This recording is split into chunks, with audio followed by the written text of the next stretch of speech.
It's just gonna be like basic stuff. So we'll start with where'd you grow up? I was born in Idaho. Okay. My father, who was a senior scientist for the Nuclear Regulatory Commission, that was before he had that job.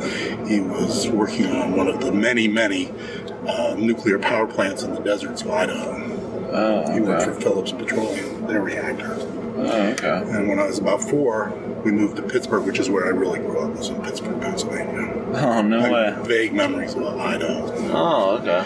Yeah, that's where I grew up too, actually. Oh, really? Where? Yeah, I was, Bessemer, Pennsylvania. It's about an hour I north. know where it is. Yeah. We're up by Moraine State Park. Yeah, On the way to Moraine State Park. Okay, cool. How long did you live? Did you actually live in the city of Pittsburgh? I lived in the suburbs, and then when I went to college at Carnegie Mellon University, I was living in Oakland and Squirrel Hill and all that. So. Oh, nice. Yeah, I was living on the south side before I moved up here. Got the job last April. We grew up in first Upper St. Clair and then Mount Lebanon. Oh, okay. Cool. My father, at that time, had a job at Mellon Institute of Research at Carnegie Mellon. So. Oh, okay.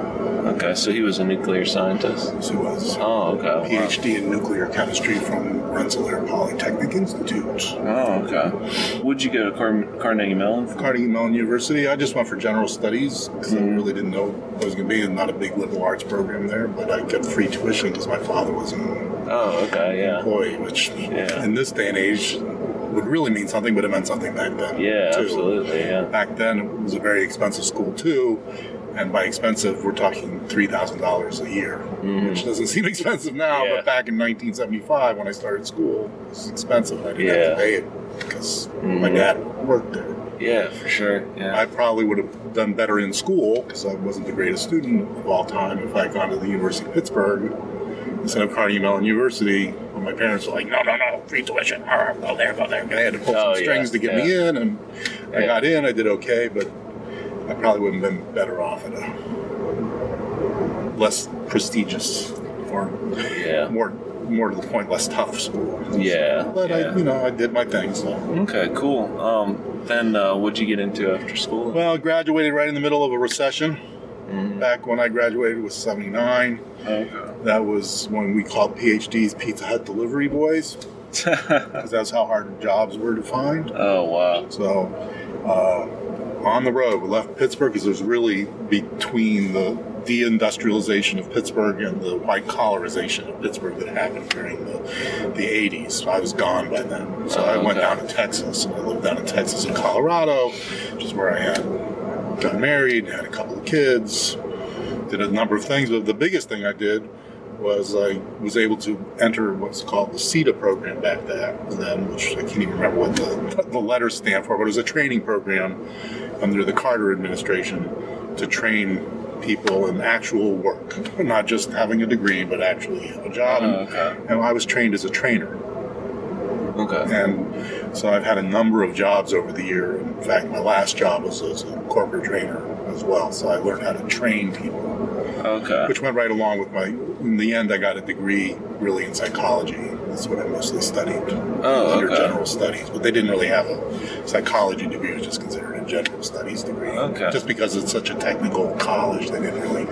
Their general studies program, which is the equivalent of liberal arts, was just there to service all the science and technology and fine arts and architecture and all the sort of engineering kind of programs that they had at the time there. And MBAs still had MBAs. Okay, so what did you end up doing? What were you training people in? Well, the first thing I was training people in was how to be bus drivers for the Capital Area Rural Transportation System in Austin, Texas. Travis County was a program where, which I think is now known by Dial-A-Ride. Rural areas, you call up, hey, I need to go to the doctor on Tuesday at 2 o'clock, and we get a vehicle out to you to schlep you back and forth. So I jumped into that both feet. My boss, hired me as the operations manager, and then she promptly went on pregnancy leave for 6 months, so it was just me and the administrative assistant running things, so it was great because I learned how to do everything. I wrote a training manual. I had to design the training manual. I had to design the training program. Okay. So I learned a ton of stuff. And, like government stuff, you mean, right? No. Or no? No. I mean, there was some of that involved in the administrative end of it, but I was actually doing the training drivers end of it. I had to set up a program. So one of the things we required, for example, is they had to take the Texas State School Bus Certification course and pass that. Yeah. And there was, first aid and resuscitation courses and all those kinds of things. And in addition, I had to design a course on the ethics, making sure people understand you're not, it's not a dating service, and it's not something that you're allowed to, extort money from people or you won't give them a ride. We had to sort of screen for that kind of stuff, which you still have to do when you hire people. But so I learned all of this, and, I was only about 19 at the time. So, I don't know, I guess I was almost 21 at the time. Time changes over 50 years. Okay, cool. So how'd you end up in Maine? Many, many, many things between Texas and Maine. But I ended up in Maine because my last position was I was working for a very large real estate company in Manhattan, training all their agents. They were having a real ethics problem, so they hired me to come in and train them so that they would be ethical real estate agents, which is, what's the word? An oxymoron for some people. Like ethical real estate agent. Doesn't compute. But if you look at my LinkedIn page, you'll see that I did a great job. I have tons and tons of recommendations from former students. I've trained people that ended up going on to the city council of the city of New York, and I was their trainer when the recession hit, and so we were getting a lot of very qualified people who had a year, 2 years, 3 years in the field of their choice. They were baby accountants, baby lawyers, and all those kinds of things starting out at these firms. Boom, that was over. Now what do? They were all freaked out. They had huge debts, huge college debts, which still continues today. And what are they supposed to do? They can't operate as an accountant because there's nobody hiring, whatever. So I would counsel them in the sense that I would say, hey, look, you can control your own destiny here. You can, if you want to work hard and you want to really pay attention and really, push the boundaries on some of your own fears and stuff like that, learn some emotional control. You can do this, you can make some money, and eventually you'll be able to go back to being an accountant or whatever it is that you did before, and whatever you learned here will be a benefit for you going forward. All experience is a benefit, but if you're going to be in business, knowing how to negotiate and understanding real estate and the numbers and all that kind of stuff, that's a good thing. So I had, So that job brought you up here to Maine? Well, while I was working there, we were taking vacations. We were trying to figure out where we wanted to retire to. And for a while, we were going to Massachusetts, but it was just too crazy. And where were you expensive working at this time? It was in Manhattan. Oh, I got you. Okay. Yeah, that's where you're training real estate agents. So about 11 years ago, we decided there's no year-round thing on Cape Cod, and we weren't interested in living in the Boston area and stuff. We were living in New York, where we went from Boston.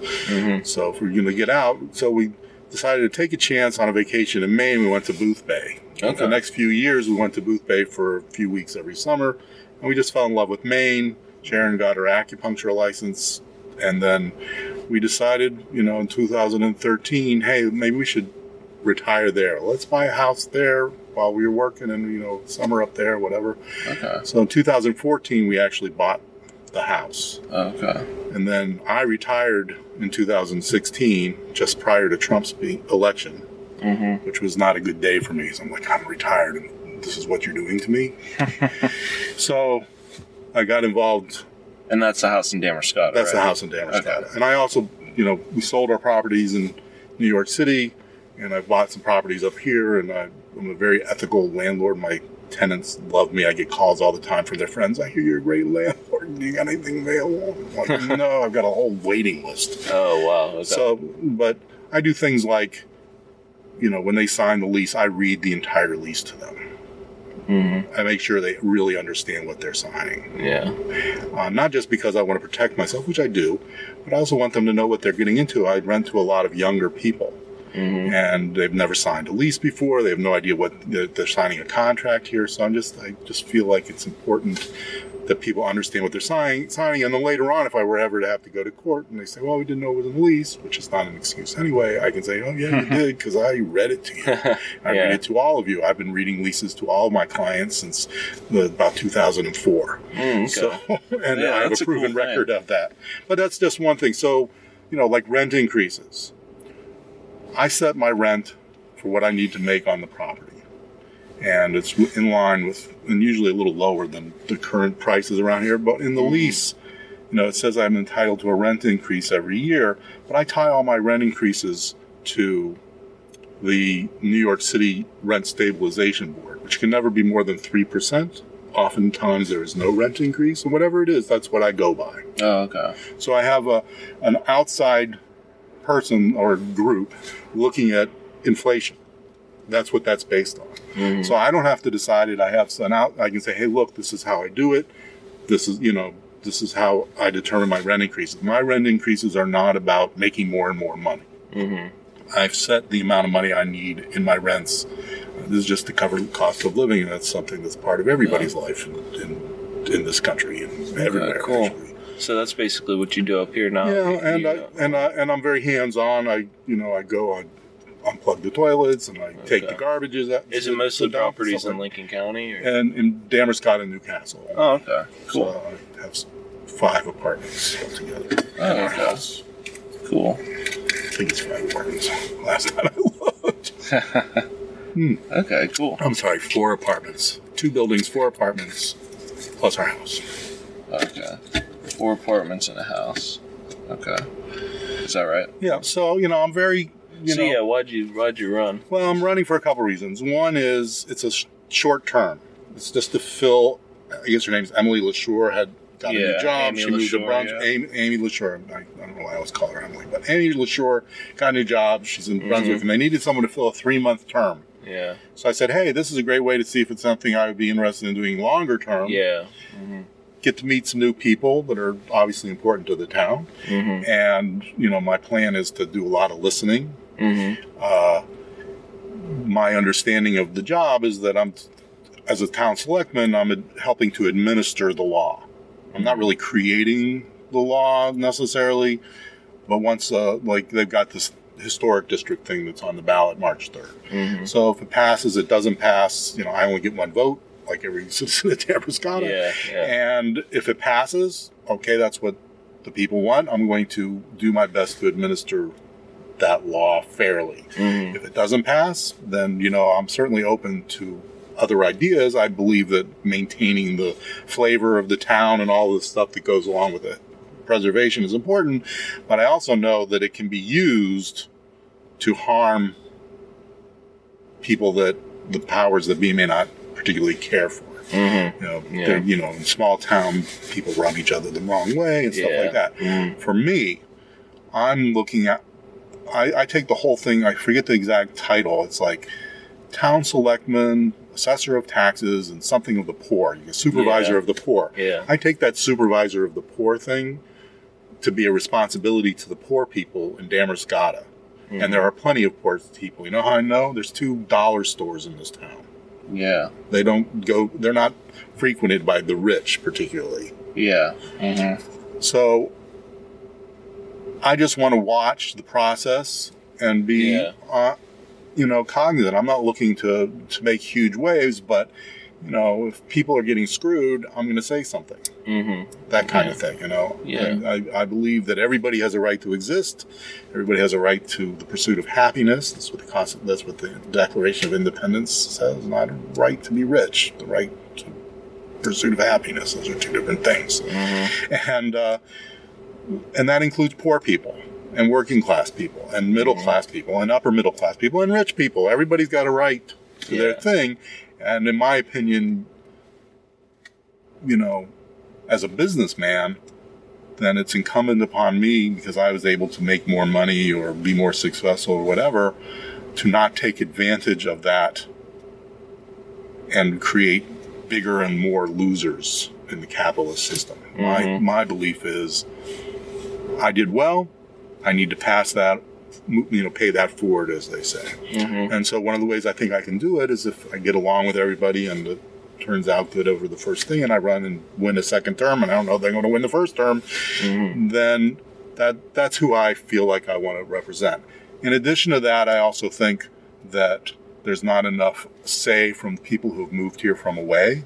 There's a tendency for people to